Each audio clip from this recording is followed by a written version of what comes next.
오늘은 사사기 3장 15절에서부터 22절까지의 말씀을 가지고 부끄러움에서 시작된 은혜라는 제목으로 하나님의 말씀을 증거하겠습니다.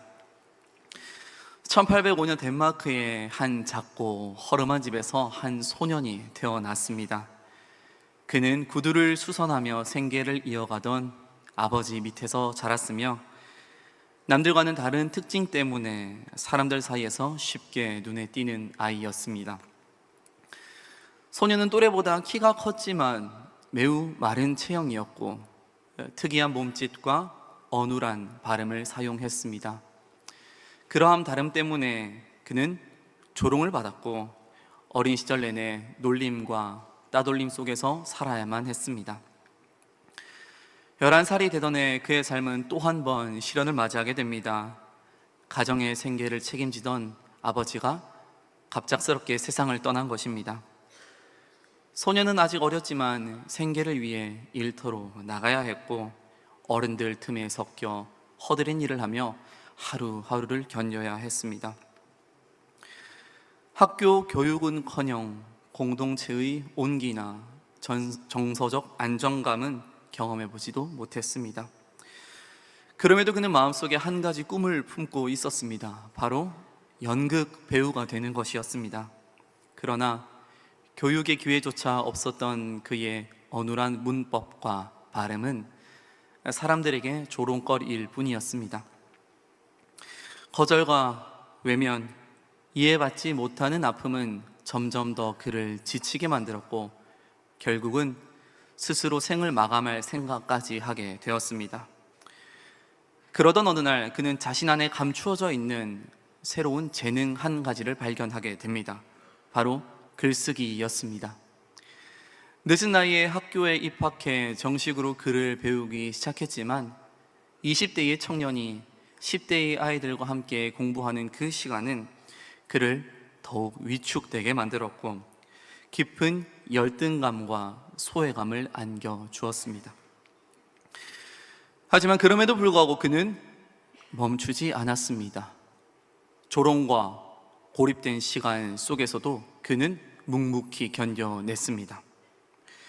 그리고 마침내 그는 자신의 이야기를 다른 생명체의 이야기로 바꾸어서 써내려가기 시작했습니다.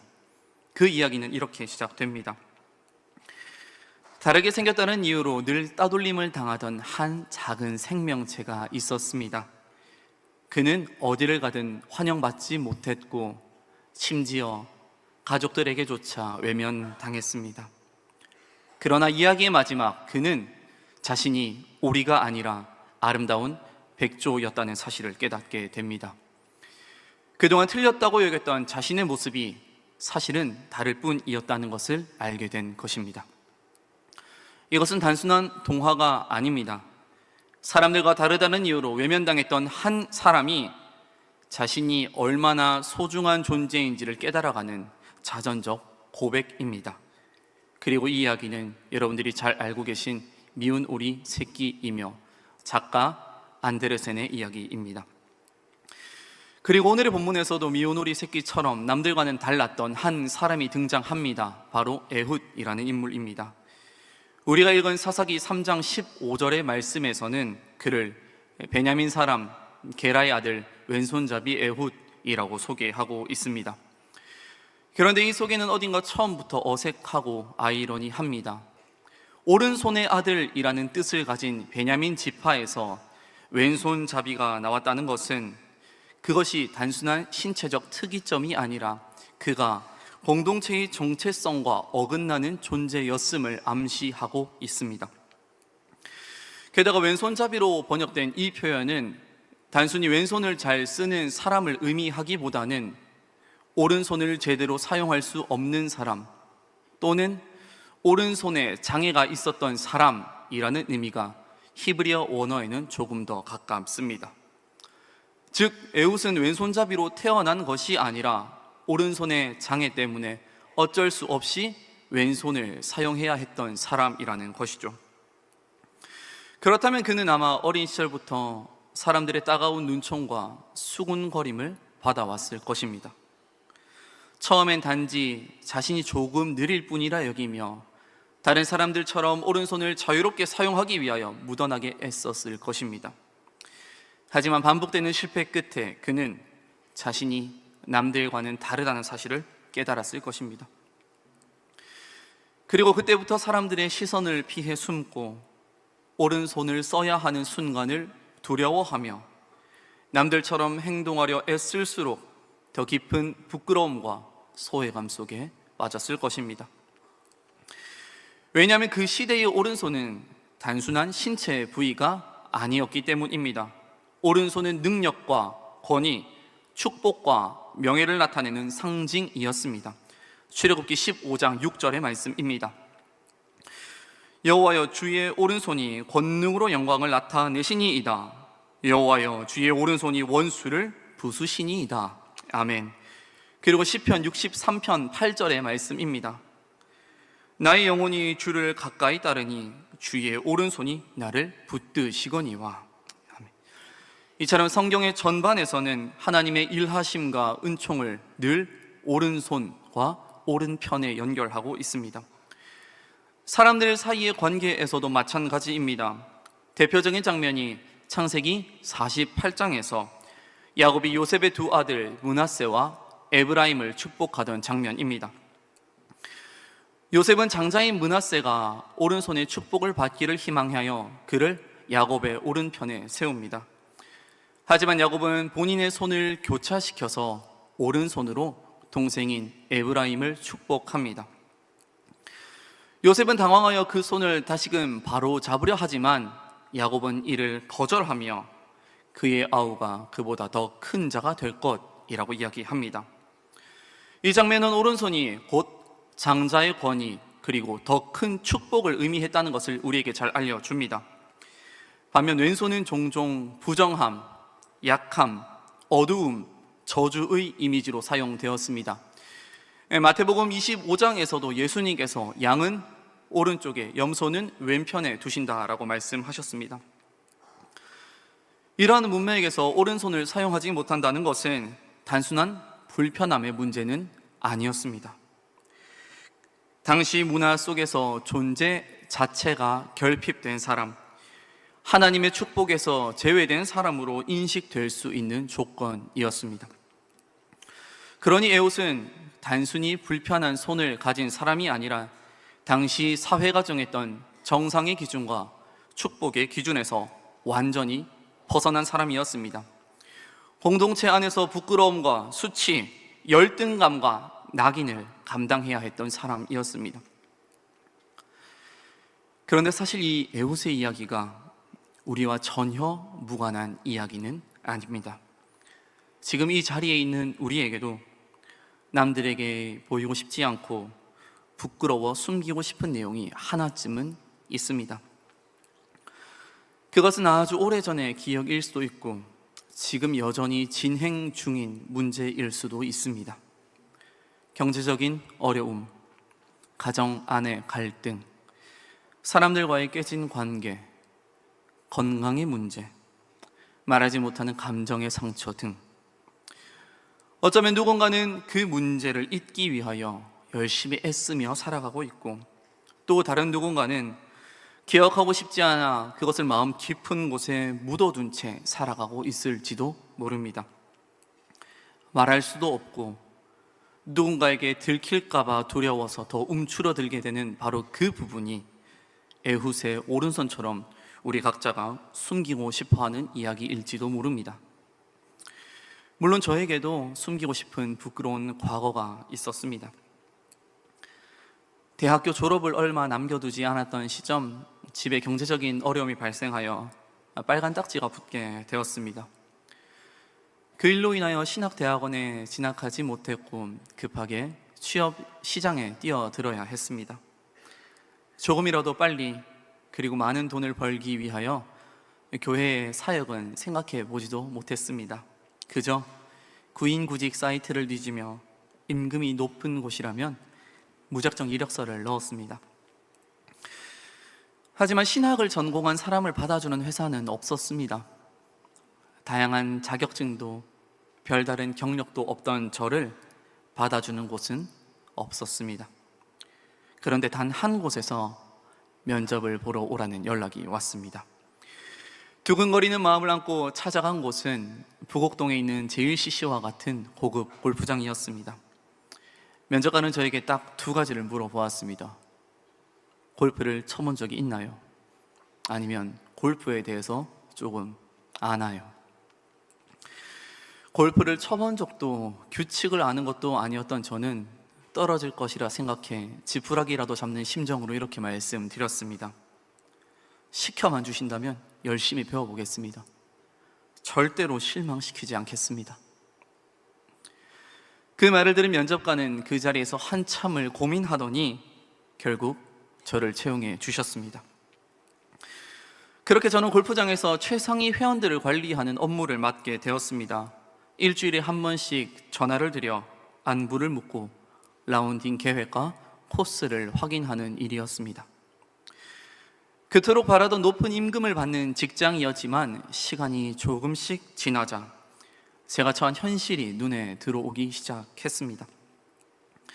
함께 공부했던 친구들은 신학대학원에 진학해 전도사로 사역을 시작했고, 또 다른 세상의 친구들은 대기업이나 중견기업에 벌써 입사를 했습니다. 그에 비해 저는 골프를 쳐본 적도 없는 사람이 낯선 골프장에서 홀로 앉아서 전화를 돌리고 있다는 그 사실이 너무나도 부끄럽고 창피했습니다. 빚을 갚기 위해 어쩔 수 없이 이곳에서 일하고 있는 나의 모습이 점점 더 견디기 힘들었습니다. 사람들도 만나기 싫었고 나의 상황을 숨기고만 싶었습니다. 무엇보다 하루빨리 이 부끄러운 시절이 끝나기만을 기다렸습니다. 약 2년 정도의 시간이 지난 뒤에 경제적인 상황이 조금 회복되었고 저는 일을 그만두고 고대하던 신학대학원에 진학하여 사역을 시작할 수 있었습니다. 그 뒤로 저는 골프장에서 일했던 시간을 이야기하지 않았습니다. 왜냐하면 저에게는 지우고 싶은 부끄러운 기억이었기 때문입니다. 하지만 하나님께서는 그 시간을 잊지 않으셨습니다. 코로나로 인해 교인들을 만날 수 없었던 어느 날 하나님께서는 문득 골프장에서 일했던 시절을 제 마음속에 떠오르게 하셨습니다. 그 시절 저는 하루에도 수십 통씩 전화를 돌리며 회원들의 안부를 묻고 스케줄을 조율해야 했습니다. 그렇게 반복되는 전화를 통해 모르는 사람과의 통화가 두렵지 않게 되었고 어떻게 안부를 물어야 하는지도 알게 되었습니다. 그런 시간들이 제게는 부끄럽고 지우고 싶었던 기억이었지만 목회 현장에서는 무엇보다 소중한 자산이 되었습니다. 코로나로 사람을 직접 만날 수 없던 상황에서도 저는 주저함 없이 전화를 걸 수 있었고 어색함 없이 안부를 묻고 짧은 대화를 이어갈 수 있었습니다. 그 덕분에 단절될 수 있었던 성도들과의 관계가 유지되었고 비록 얼굴은 마주하지 못했지만 전화 한 통 그 따뜻한 연결 속에서 정서적인 유대감이 형성되었습니다. 오히려 이전보다 더 깊은 이야기를 나누게 된 성도들도 있었습니다. 결국 제가 가장 부끄러워했던 그 시간이 하나님께서 사역의 밑바탕으로 준비시키신 시간이었던 것입니다. 숨기고만 싶었던 그 부끄러운 기억이 가장 필요한 순간에 사용된 은혜가 된 것입니다. 그리고 오늘의 본문 속 에훗도 마찬가지입니다. 그는 오른손을 쓰지 못하는 사람이었습니다. 그로 인해 삶의 여러 가지 부분에서 그는 불편함을 겪었을 것입니다. 무거운 짐을 나르거나 양손을 사용해야 하는 일에는 그는 참여하지 못했고 전쟁터나 노동 현장에서는 쓸모없는 사람으로 여겨졌을지도 모릅니다. 하지만 하나님께서는 그 약함, 부끄러움의 자리를 구원의 통로로 사용하셨습니다. 사사기 3장 16절의 말씀입니다. 에훗이 길이가 한 규빗 되는 좌우에 날선 칼을 만들어 그의 오른쪽 허벅지 옷 속에 차고, 그는 오른손을 사용할 수 없었기 때문에 대부분의 사람들과는 다르게 오른쪽 허벅지에 칼을 차게 되었습니다. 그 결과 그의 칼은 사람들의 눈에 띄지 않은 채 숨겨질 수 있었습니다. 당시 대부분의 사람들은 오른손잡이였기 때문에 당연히 칼은 왼쪽에 찬다고 생각했습니다. 병사들 역시 그러한 상식을 기준 삼아 에훗의 왼쪽만을 경계했을 것입니다. 또한 불편해 보이는 그의 신체를 보면서 사람들은 그가 아무런 위협이 되지 않을 것이며 신경 쓸 필요조차 없는 사람이라 생각했을 것입니다. 이처럼 연약해 보이는 그의 모습은 사람들의 경계를 무너뜨렸습니다. 겉보기에 해를 끼칠 수 없는 모습은 사람들에게 안심을 심어주었고 그 안심은 경계를 느슨하게 만들었습니다. 그 결과 그는 조공을 바치는 사절단의 일원이 될 수 있었고 더 나아가 에글론 왕을 독대할 수 있는 기회까지 얻게 되었습니다. 사사기 3장 19절의 말씀입니다. 자기는 길갈 근처 돌 뜨는 곳에서부터 돌아와서 이르되 왕이여 내가 은밀한 일을 왕에게 아뢰려 하나이다 하니 왕이 명명하여 조용히 하라 하매 모셔선 자들이 다 물러간지라. 왕을 독대한다는 것이 사실 결코 쉬운 일은 아닙니다. 더구나 이스라엘은 그 당시 모압의 지배를 받고 있었기 때문에 모든 반란의 가능성은 철저히 차단되어 있었을 것입니다. 왕궁의 경비 역시 결코 허술하지는 않았을 것입니다. 그러나 에훗의 그 불편한 몸, 그가 안고 있던 연약함은 사람들에게 아무런 위협이 되지 않는 존재로 보이게 만들었습니다. 그렇게 그는 칼을 소지하고도 왕 앞에 설 수 있었습니다. 그리고 그가 숨겨온 그 칼로 이스라엘을 압제하던 에글론 왕을 처단할 수 있었습니다. 무시당했기에 가능했습니다. 멸시당했기에 길이 열렸습니다. 사람들은 그를 아무 쓸모없는 존재로 여겼지만 하나님께서는 그를 통해 이스라엘을 구원하셨습니다. 그가 가장 숨기고 싶었던 오른손의 장애, 그 부끄러운 자리에서 하나님의 은혜가 시작된 것입니다. 그런데 이 에훗의 이야기는 단지 한 사람이 자신의 부끄러움을 극복했다는 것에서 끝나지 않습니다. 오늘 우리가 읽은 본문은 사사기입니다. 사사기의 구조는 한 가지 동일한 패턴을 반복하고 있습니다. 이스라엘 백성이 하나님 앞에서 범죄하면 하나님께서는 이방 민족을 통하여 그들을 징벌하시고, 백성이 회개하면 하나님께서는 사사를 보내 이스라엘을 구원한다는 것입니다. 이 구조는 얼핏 보면 참 단순합니다. 하나님의 말씀을 잘 지키면 복을 받고 하나님의 말씀을 어기면 벌을 받는다는 것입니다. 하지만 이 구조 안에 놀라운 반전이 한 가지 숨어 있습니다. 바로 하나님께서 이스라엘을 구원하시기 위하여 세웠던 사사가 에훗이라는 것입니다. 그는 공동체에서 소외당했던 사람입니다. 그가 가졌던 그 오른손의 장애는 신체의 불편함은 육체적 한계를 넘어 그 당시 사회와 종교적 시선 속에서 하나님의 징벌을 받은 자로 여겨졌습니다.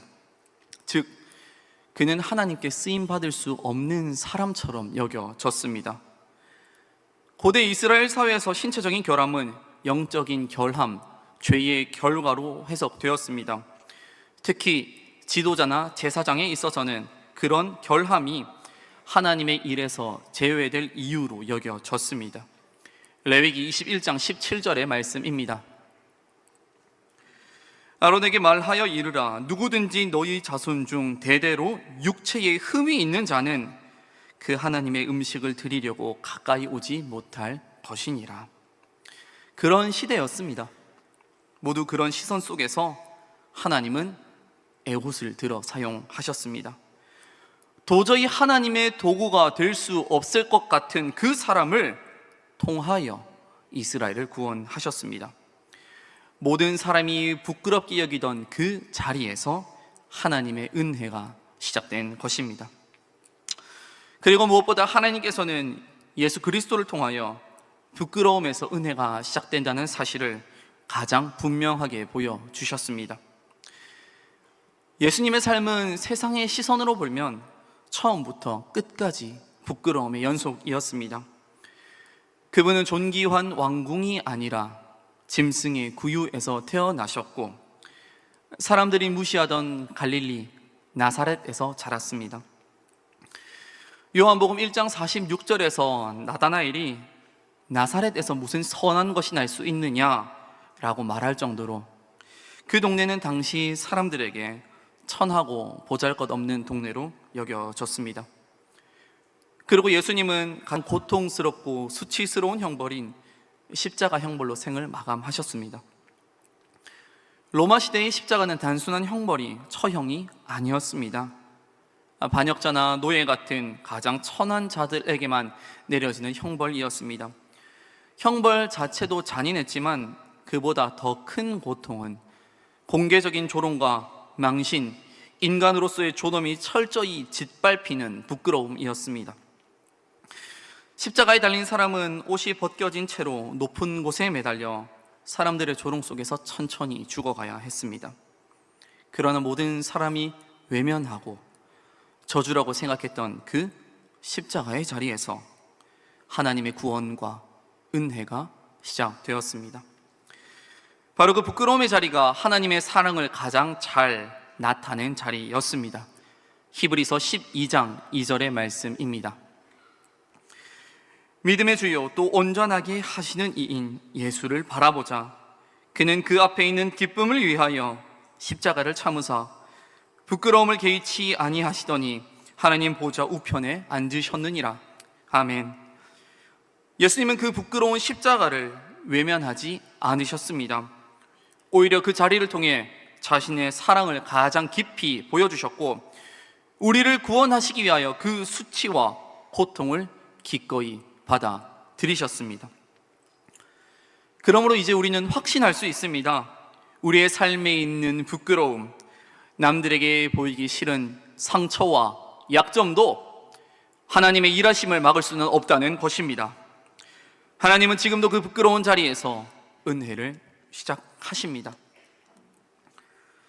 진심으로 사랑하는 안산제일의 모든 성도 여러분, 오른손을 쓰지 못했던 에웃은 공동체 안에서 소외되고 사람들에게 무시당하며 쓸모없는 존재로 여겨졌던 사람이었습니다.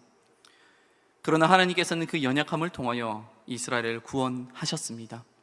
사람들이 외면했던 그 자리, 에훗 스스로도 감추고 싶었던 그 곳에서 하나님의 은혜는 시작되었습니다. 예수님의 삶도 마찬가지입니다.